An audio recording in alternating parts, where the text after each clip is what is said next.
mais importante é quando ele morre na cruz ou quando ele ressuscita? Um não vale sem o outro. Os dois são importantíssimos. Um não vale sem o outro. Se ele tivesse morrido e não tinha ressuscitado, era um homem qualquer que tinha morrido. Exato. Se ele não tivesse morto e tivesse ascendido ao céu sem passar pela morte humana, ficou faltando o sacrifício pelo pecado. Tá. As duas coisas andam juntas, não podem ser separadas, não pode. Por isso que para nós é tão importante, para os cristãos que creem nisso, é tão importante não somente a morte dele na cruz, mas o túmulo vazio e o testemunho daquelas centenas de pessoas de que viram, andaram com ele, e o mais importante de todos era um judeu chamado Saulo, que era perseguidor dos primeiros cristãos. E alguma coisa aconteceu que ele... virou a chave. Virou. E ele disse que foi no caminho de uma cidade chamada Damasco. Tive até recentemente lá, numa viagem a Israel, sim. Ele virou, ele estava indo a Damasco matar alguns cristãos ou prender, já que ele tinha ordem do Sinédrio para fazer isso, que é a maior autoridade dos judeus. E ele disse que no meio do caminho uma luz brilhou e a voz do céu perguntou: por que você está me perseguindo? Ele diz isso 3 vezes, ele narra isso nas cartas que ele escreveu.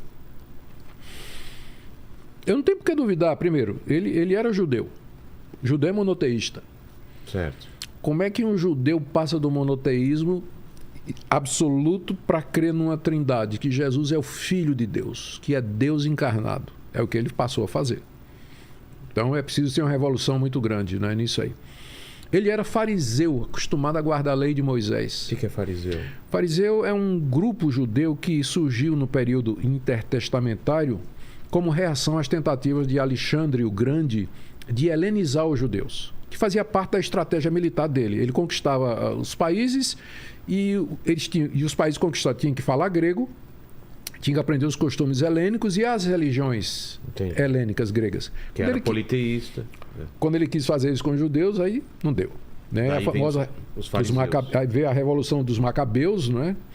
E nessa época surge um grupo de judeus que queriam preservar as tradições judaicas e não se sujeitariam a mudar nada daquilo ali que Alexandre queria. A palavra fariseu é uma palavra que vem do grego, é um verbo aforizo, são as mesmas letras, FRZ, aforizo, que significa separar.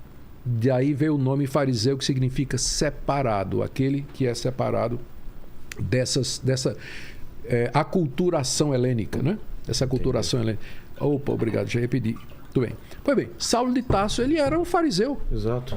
Ele para nesse caminho para Damasco, ouve essa voz e alguma coisa acontece. 3 anos depois, ele aparece como campeão dos cristãos, contando essa experiência e dizendo que Cristo apareceu para ele. Ou ele era doido, então ele está dizendo... Morreu por isso. Ele foi acusado pelos seus patrícios nessa base e foi decapitado por Nero no ano 60... E agora, deixa eu ver, 64, 65, na Via Ápia, em Roma. Sei. Exatamente porque ele cria nisso aí. É quem escreveu a maior parte dos livros do Novo Testamento. Então, a importância para nós de que Cristo, de fato, esteja vivo aqui e agora, para nós. Sem isso, uma pessoa, biblicamente falando, se você não crer nisso, você não pode ser considerado como cristão. É interessante isso aí. O próprio Paulo diz isso: se com o coração você crê que Deus o ressuscitou dos mortos e com a boca confessar, você será salvo. E isso aí é a declaração mais fundamental do cristianismo histórico. O que é o cristianismo histórico? Boa pergunta. Cristianismo histórico é o nome que a gente dá aos cristãos de todas as épocas que basicamente creem a mesma coisa. Existe um Deus, esse Deus é triuno, ele se revelou através das escrituras do Antigo e do Novo Testamento. Jesus Cristo é o Filho de Deus, morreu pelos nossos pecados, ressuscitou ao 3º dia e ele voltará uma segunda vez. Basicamente o credo apostólico, né, com algumas pequenas nuances. Através da história, o cristianismo teve algumas vertentes que se desviaram ou adicionando demais a isso, ou tirando demais disso aí.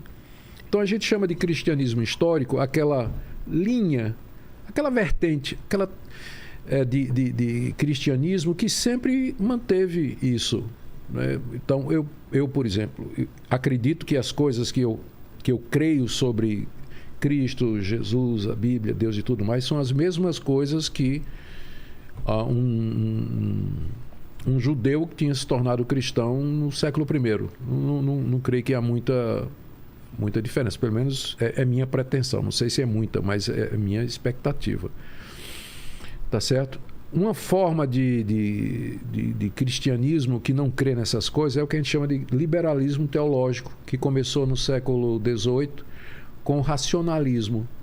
O racionalismo, que era uma rejeição contra a religião da época, que surgiu França, depois pegou Itália, pegou Alemanha e Inglaterra. Na Inglaterra gerou o deísmo, que é outra forma de cristianismo. O deísmo diz que existe um Deus, mas esse Deus criou o mundo, deu corda feito um relógio, deixou funcionando e ele não intervém. Deixou a sua sorte. E ele não intervém. Então isso é uma forma de cristianismo que não é histórico, o deísmo. O liberalismo teológico é outra forma. Esse pessoal, influenciados pelo racionalismo, nega a existência de Deus, nega milagres, nega... E acaba transformando o cristianismo numa religião apenas de ajuda social. Em si, nada contra isso.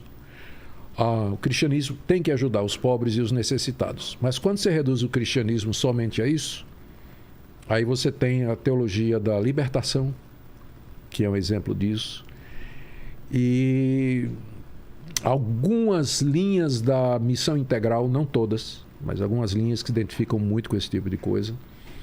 E eu poderia enumerar mais alguns. Né? Agnosticismo, que vai dizer assim, eu não sei se Deus existe, e isso, eu não posso dizer que ele existe ou que não existe. Né? Mas o cristianismo histórico, ele vem se mantendo dentro dessa... Eu tento me enquadrar nessa categoria. Entendi. A gente fala mais sobre Jesus. Como que você imagina que foi para Jesus esse se tornar humano? Foi um aprendizado? Ele veio sabendo tudo? Não. Ele foi um aprendizado? Total. Ele cresceu como você e eu crescemos. Como criança, aprendeu a falar, engatinhou, fez xixi. Ele não sabia tudo. Não. Sabe falar, não, sabe... Não. Foi como... Cresceu como uma criança. Porque ou ele tinha que ser um de nós para poder nos substituir, nos representar melhor. Para entender melhor, né? Claro. Então ele cresceu, fez xixi quando não devia. Tomou bronca. Tomou bronca. Aprendeu a se relacionar com os amiguinhos. Aprendeu a profissão do pai. Ele era carpinteiro. Ele se manifestou como o Messias aos 30 anos de idade. Então, até os 30 anos, ele morou em Nazaré. Tanto é que ele era chamado Nazareno. E quando ele teve lá uma vez, depois dos 30, né, quando ele começou o ministério dele, que voltou para visitar a sua cidade, e foi lá na sinagoga dos judeus pregar e falar, o pessoal disse, mas esse aí não é o filho de José?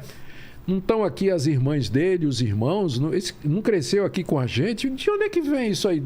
Porque ele não chamava a atenção como alguém... Se você olhar, você jamais desconfiaria. Seria uma pessoa perfeitamente normal. A única diferença é que ele... Não pecava. Não. Mas não fazia milagres.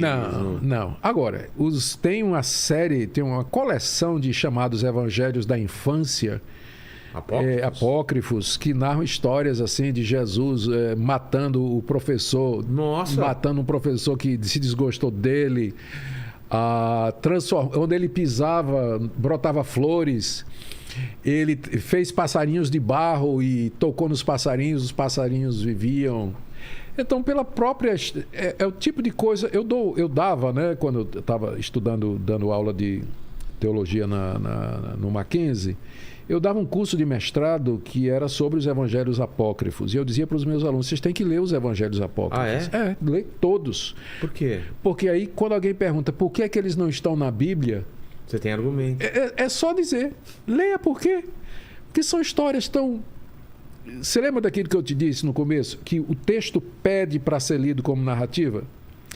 Os textos dos evangelhos apócrifos, eles pedem para ser lidos como lenda, mito, por causa da irracionalidade, da incoerência, da inconsistência, da falta de lógica. Eles pedem para ser lidos como uma história inventada, conto de fadas. Pronto. Você sabe quando você está lendo um conto de fadas, né? Pois é a mesma coisa. Então, mas Jesus era uma pessoa absolutamente normal. Absolutamente normal. Sentia fome, sede, dormia, acordava. Tem os anos perdidos, né, que não se fala na Bíblia. Não fala. Por que eles não foram relatados? Porque não tinha importância. Não tinha importância para os evangelhos. O problema é que as pessoas pensam que os evangelhos são biografias. Elas não são biografias no sentido moderno.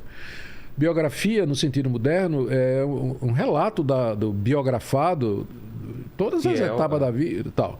Mas os evangelhos, eles são o que a gente chama de querigma, proclamação. É a pregação da salvação em Cristo, contando fatos da vida de Jesus que corroboram para esse fim. Então, os evangelistas selecionaram alguns eventos da vida de Jesus que serviam ao seu propósito de mostrar que ele era o Filho de Deus.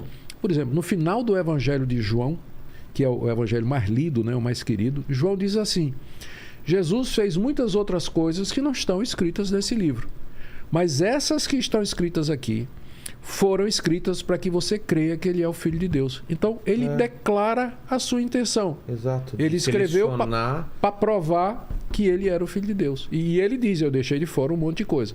E, de fato, quando você compara o Evangelho de João com Mateus, Marcos e Lucas, você vê que tem muita coisa em João que não está nos três, e tem coisa nos três que não está em João. Exatamente porque não são biografias. Mas são fatos selecionados tendo um propósito teológico, evangelístico em mente. Daí essas diferenças, essas lacunas, e se não for bem entendido, o pessoal pode pensar que é outra coisa. Ainda falando da Paixão de Cristo, essas últimas horas dele, né? É uma cena que é muito, que eu acho muito forte, né? A cena que ele chora sangue e ele pede que, se for possível, passe o cálice. Afastar o cálice. O que é aquilo?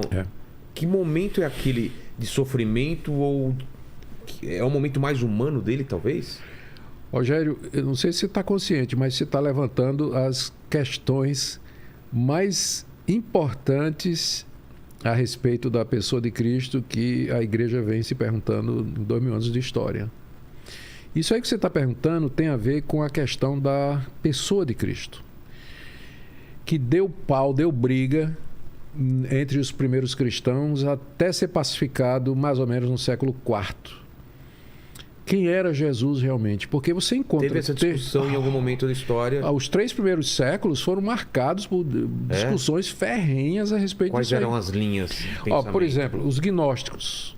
Os gnósticos chegaram, que é uma das primeiras seitas do cristianismo. Eles chegaram assim e disseram: Jesus não tinha um corpo real, ele não era humano. Ele era porque é Deus? Ele era um fantasma, um holograma. Materializava e sumia.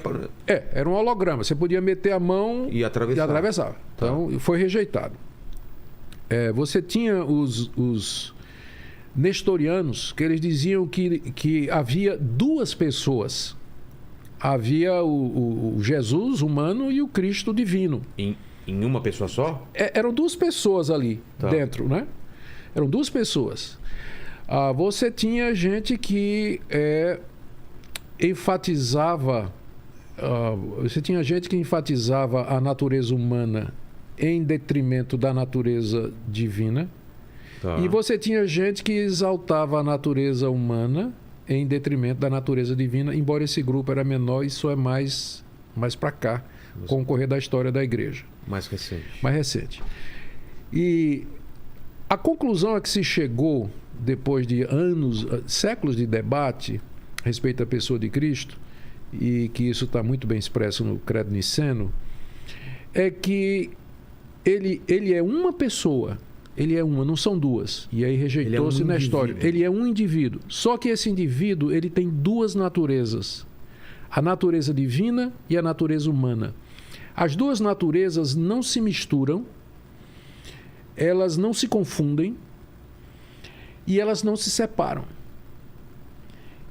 E tem coisas que na Bíblia é atribuída a uma Sim. e é atribuída a outra na mesma pessoa. Então Jesus pode genuinamente, dessa perspectiva, ele está lá no meio da multidão e chega uma mulher e toca nele e fica curada na hora. Certo. Aí Jesus se volta e diz: quem me tocou? Então, a natureza não é? Ele de Deus curou aquela mulher sem que a natureza humana dele tivesse... Não. Eu sei o que você vai dizer. Sem que a natureza humana soubesse. Não, porque elas são inseparáveis. Lembra que eu disse? Elas são inseparáveis. Então, mas como ele diz quem me tocou? Pois é, porque ele é verdadeiramente homem. Ele não tem onisciência. Ele tem sentido. Porque ele é verdadeiramente Deus. Ah, eu já não entendi. Pois é, meu filho. Aí eu me perdi.